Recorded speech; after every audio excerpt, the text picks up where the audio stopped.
Okay.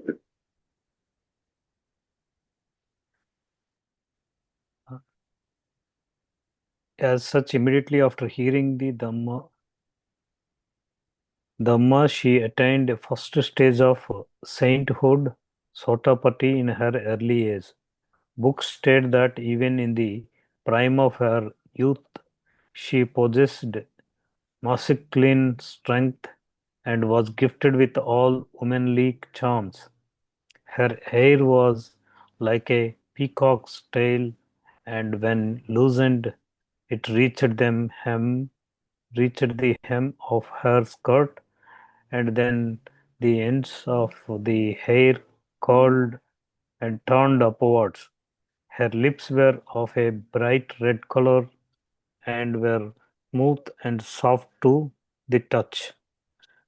Her teeth were white and were evenly set without interstices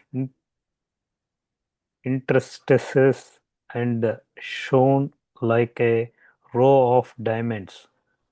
Her skin, without the use of any cosmetic, was as smooth as a blue lotus wreath and was of a golden color.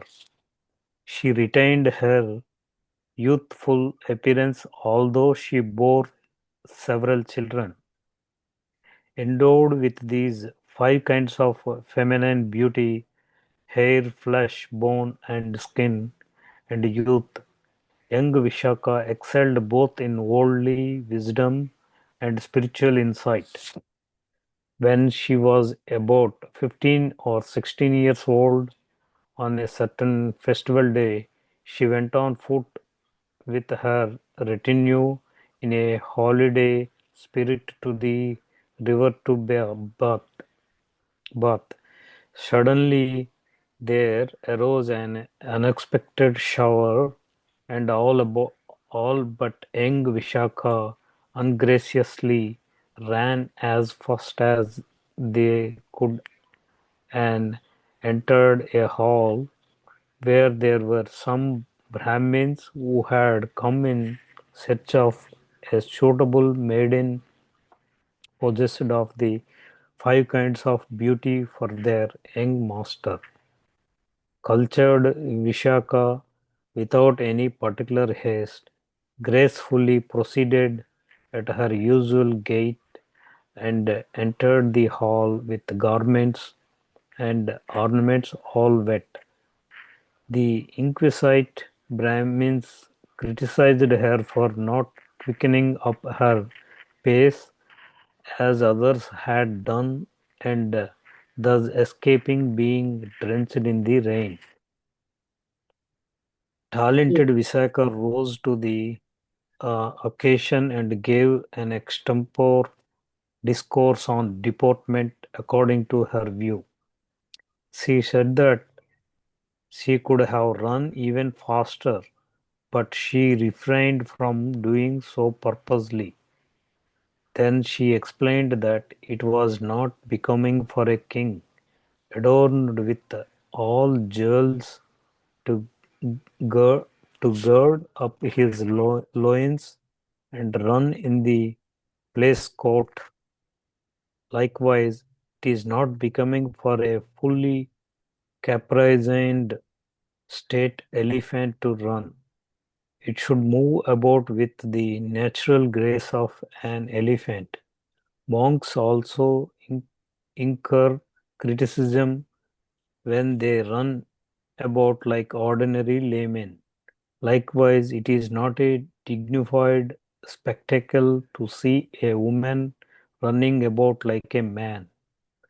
The Brahmins were pleased with her in- instructive talk and thought that she was an ideal wife for their master. Accordingly, arrangements were made to give her in marriage to her master, Punnavadhana himself, the son of a rich man named Migara, who was not a follower of the Buddha.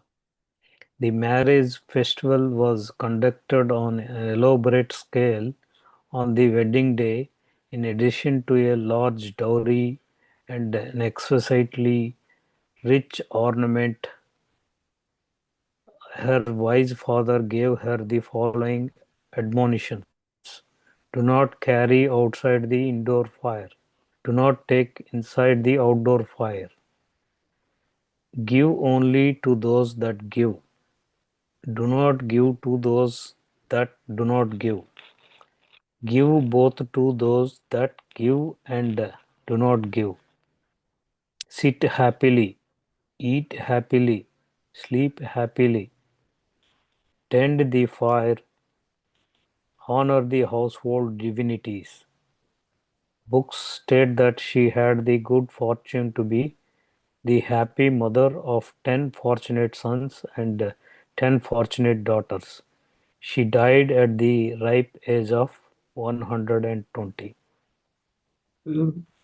120 చెప్పండి. Years బతికింది ఆవిడ. Hmm. Okay. Commentary ఎక్కడి నుంచి పాడలేను? Explanatory translate translation. అక్కడ నుంచి అండి. 458 page. ఓడ్ అంటే చూడండి జీఓఏడి. GOAD.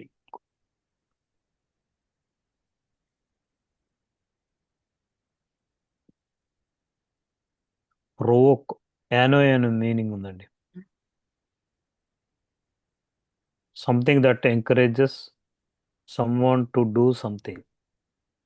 అంటే మనం గోడింగ్ అంటాం. అంటే చెయ్యమని చెప్పడం వల్ల. అంటే కౌ హెడ్ అంటే పశువుల కాపరి ఏంటంటే పశువులనేమో ఆ విధంగా మేత వేయడానికి చెప్తూ అంటే తీసుకెళ్తాడు. ఇటు వెళ్ళాలి, అటు వెళ్ళాలి అలా చెప్తూ. అదే విధంగా మృత్యువు ఆ తర్వాత వినాశనం అంటే అనేది మానవుడి యొక్క లైఫ్ స్పాన్‌ని హ్మ్, అలాగా తీసుకెళ్ళిపోతుంది. అంటే పోతుందనమాట ఆ విధంగా. అయితే ఇక్కడ విశాఖ ధనంజయ అనే ఆయనకి కూతురు. ఆమె తల్లి సుమనాదేవి. అలాగే గ్రాండ్ ఫాదర్ ఏమో చాలా ధనవంతుడు, మెండక అన్న ఆయన. ఆవిడ 7 ఏళ్ళప్పుడు బుద్ధ ఏమో అక్కడికి రావడం జరిగింది తను పుట్టిన దగ్గరికి. బద్దియా అంగా కింగ్డంలో అంటే వాళ్ళు ఉన్నారనమాట. అక్కడికి బుద్ధుడు వచ్చాడు. ఆమె యొక్క తాతగారు బుద్ధుడు రావడం అనేది విని ఆమెతో చెప్పారు, అమ్మాయి ఇదేమో హ్యాపీ డే, మన అందరికీ సంతోషమైన రోజు, and happy day for me, నాకు నీ ఫర్ యూ అండ్ నాకు కూడా సంతోషమైన రోజు, నీకు కూడాను. అందుకని నీ పరిచారకులందరినీ, నీ యొక్క అటెండెంట్స్ అందరినీ కూడా ఆ రథాలు ఎక్కి నీ యొక్క దళం అంటే వెనకాల ఉన్నటువంటి ఆ పరిచారకులందరితోటి బుద్ధుణ్ణి నువ్వు ఆహ్వానించడానికి వెళ్ళు. అలాగే ఆమె అంగీకరించింది. ఆ ఆయన సలహాని బుద్ధుడి దగ్గరికి వెళ్ళింది. ఆయనకి నమస్కరించి గౌరవప్రదంగా ఒక పక్కకి కూర్చుంది. బుద్ధ ఏమో చాలా సంతోషించాడు ఆవిడ యొక్క రిఫైన్డ్ మేనర్స్ తోటి. ఆమెకి ధర్మాన్ని బోధించాడు మిగతా వాళ్ళకు కూడా. ఆమె చిన్నదే అయినా సరే ఆమె కంపారిటివ్లీ చాలా అడ్వాన్స్ అయిపోయింది అంతర్గతంగా. మోరల్ స్టాండ్ పాయింట్ లో మాత్రం చాలా ఉన్నత స్థితికి వచ్చేసింది. అందువలన ఆవిడ ఇదంతా విన్న తర్వాత ఈ ధర్మాన్ని, ఈ ఫస్ట్ స్టేజ్ ఆఫ్ సెయింట్హుడ్ వచ్చేసింది. అంటే అది స్వతపత్తి అన్నది వచ్చింది ఆమె యొక్క చిన్న వయసులోనే. బుక్స్ ఏం చెప్తున్నాయంటే ఆవిడ యూత్కి వచ్చేసరికల్లా మాస్కులైన్ స్ట్రెంగ్త్, మగవాడి యొక్క బలం వచ్చి ఆవిడ ఉమన్లీ చార్మ్స్, అన్ని రకాలైనటువంటి స్త్రీలకు ఉండే ఆ సౌందర్యాలతో ఉంది. ఆమె జుత్తు అన్నది ఒక నెమలి యొక్క తోకలాగా చాలా పొడుగ్గా ఉండేది ఆవిడకి. అంటే కింద వరకు వచ్చేదన్నమాట. ఆ అవి ఎంతో కర్లింగ్ గా అంటే ఉండేవి. ఆ తర్వాత ఆమె పెదవులు చూస్తే చాలా ఎర్రగా అండ్ వారు స్మూత్ అండ్ సాఫ్ట్, అంటే స్మూత్ గా ఉండేవి. ఆమె పళ్ళు ఎలా ఉండేవంటే ఈవెన్లీ సెట్, చాలా ఏ రకమైన గ్యాప్స్ లేకుండా తెల్లగా ప్రకాశిస్తూ ఉండేవి వరుసల్లో, డైమండ్స్ లాగా. ఆమె చర్మం, ఆమె ఏ రకమైన కాస్మెటిక్స్ రాసుకోకపోయినా ఎంతో స్మూత్ గా ఒక బ్లూ లోటస్ కవర్ లాగా గోల్డెన్ కలర్ తో ఉండేది. ఆవిడ యొక్క యవ్వనని, ఆవిడకి ఎంతో మంది పిల్లలున్నా ఆవిడ యంగ్ గానే కనబడేవారు. ఈ 5 రకాలైనటువంటి స్త్రీలకు ఉన్న సౌందర్యాలు, ఒకటి ఏంటంటే జుత్తు, ఆమె యొక్క ఫ్లెష్, ఆ తర్వాత బోను, స్కిన్, ఇవన్నీ కూడా ఎముకలు, చర్మము, అవన్నీ ఒక యూత్కి ఉండవలసినవి.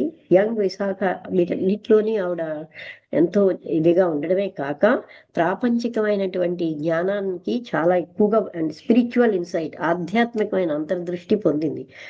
ఆవిడ 15 or 16 yearsకి వచ్చేసరికల్లా ఒక ఫెస్టివల్ రోజు ఆవిడ ఏంటంటే నడిచి తన యొక్క దళం అంతటితోటి ఒక హాలిడే స్పిరిట్ ఆ రివర్ దగ్గరికి స్నానం చేయడానికి వెళ్ళింది.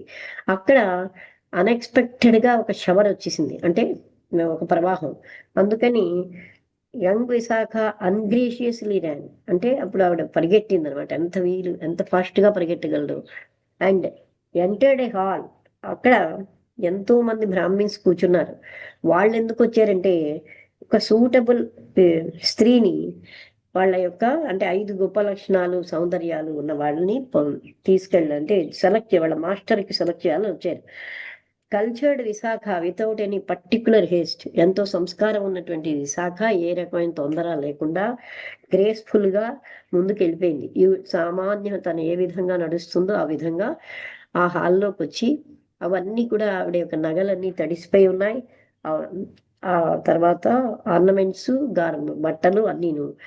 ఆ బ్రాహ్మిన్స్ ఏమోని ఆవిడ్ని విమర్శించారు, ఎందుకంటే అందరిలాగా గబగబా నడిచి వెళ్ళలేదని.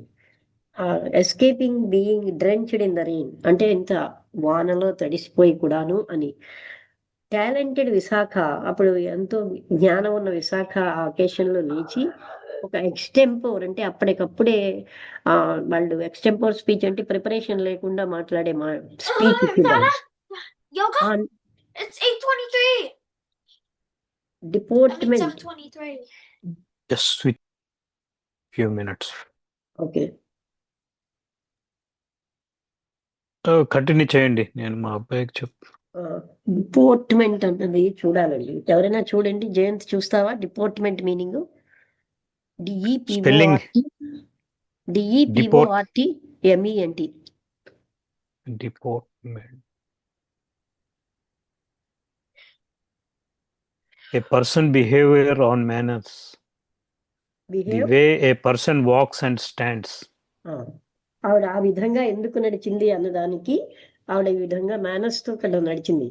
ఆవిడ ఏం చెప్పారంటే, ఆవిడ అంటే ఇంతకంటే ఎక్కువగా నేను వేగంగా పరిగెట్టగలను, కానీ ఆవిడ పర్పస్ఫుల్ గానే అలా పరిగెట్టలేదు.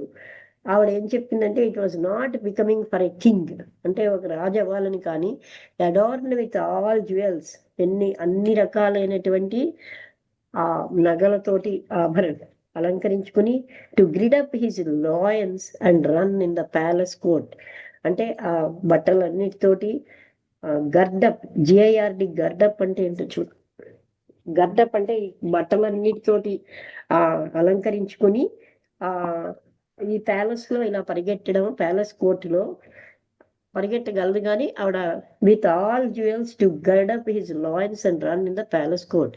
Like wise it is not becoming for a fully caparisoned state elephant, అంటే ఒక పట్టుకున్నటువంటి అంటే ఎలిఫెంట్ రన్ చేసినట్టుగా కాదు.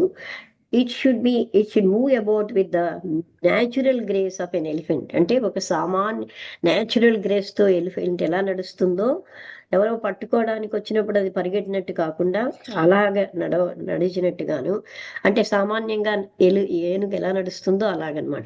Monks also incur criticism when they run about like ordinary laymen, సామాన్య వ్యక్తుల్లాగా వాళ్ళు కానీ పరిగెడితే అందరూ మాంక్స్ ని కూడా విమర్శిస్తారు. అందుకని it is not a dignified spectacle to see a woman running about like a man, మగవాడిలాగా స్త్రీ అలా పరిగెట్టడం మర్యాద కాదు అని చెప్పింది అనమాట. బ్రాహ్మిన్స్ ఎంతో సంతోషించారు ఆవిడ చెప్పినటువంటి ఈ మాటలకి.